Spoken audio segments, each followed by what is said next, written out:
Hey everyone! In this video, I'm going to show you how to vectorize an image using Canva.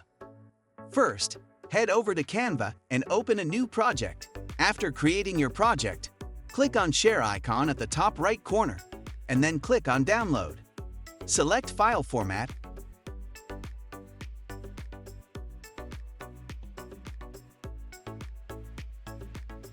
and download it. After downloading, head over to this website. Next, go to Vectorizer AI. This tool will help us convert our image into a vector format. Drag and drop your downloaded image into the Vectorizer.ai interface. Click on the Download button, then select EPS as the file format. This will ensure your image is vectorized. Finally, download the vectorized image to your computer. And there you have it. Your image is now a vector and can be scaled to any size without losing quality. This is perfect for logos, illustrations, and any other graphics where you need crisp, clean lines at any size.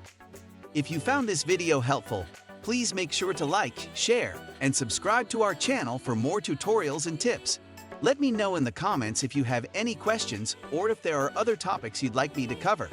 Thanks for watching, and see you in the next video.